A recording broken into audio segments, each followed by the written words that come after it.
3. True, scary stories from late-night Uber rides. There's something unsettling about being in a car with a complete stranger late at night.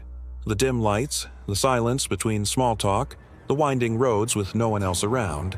It's a setup for unease. And sometimes that unease turns into something much worse. These are 3 true horror stories from people who got into an Uber late at night and regretted it. There's something unsettling about being in a car with a complete stranger late at night. The dim lights, the silence between small talk, the winding roads with no one else around. It's a setup for unease. And sometimes that unease turns into something much worse. These are 3 true horror stories from people who got into an Uber late at night and regretted it. Story 1 by Rachel P. It was a Friday night in November when I ordered an Uber home from a party. I wasn't drunk, just tired and cold. The app said it would be a black Toyota Camry. The car pulled up in front of the house and I double-checked the plate before getting in. Everything matched. The driver was a man in his late 30s, clean-shaven, wearing a hoodie. He didn't say much at first, and I was fine with that. I sat in the back and stared at my phone. About 10 minutes into the drive, I noticed we were heading in a direction I didn't recognize. I checked the route on my app and it had changed. Instead of taking the freeway, we were on a narrow side road that looked completely deserted. I leaned forward and asked, "Hey, is this the fastest way?"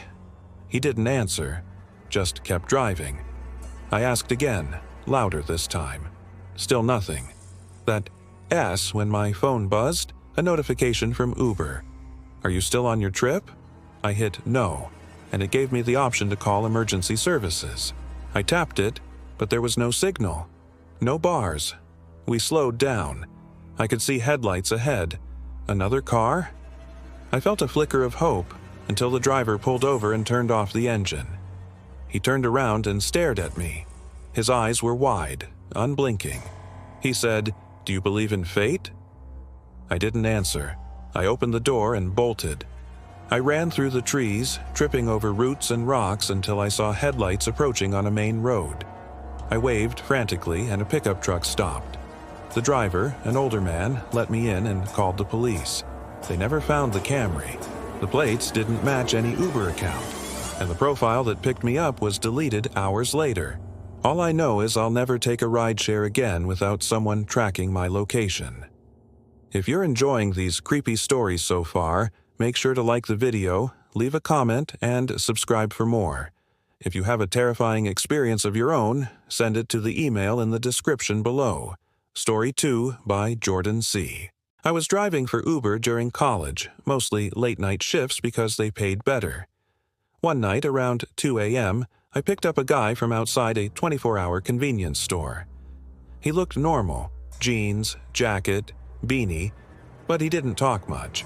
His destination was a neighborhood about 15 minutes away, but midway through the ride, he changed it. Said he needed to make a stop. "Just pull over behind that warehouse," he said.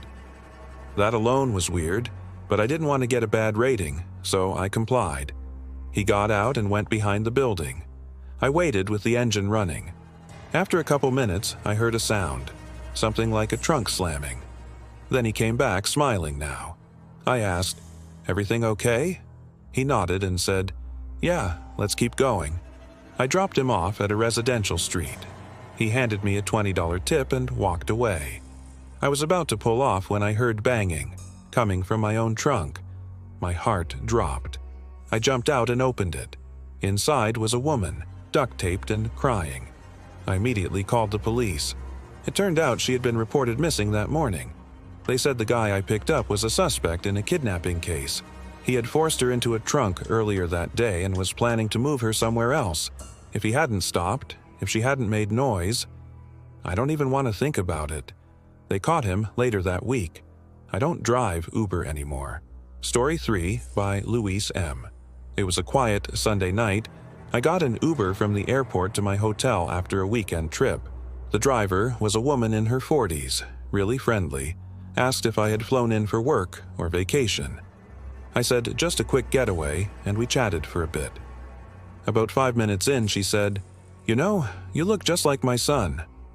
I smiled politely. She kept going. "He passed away last year.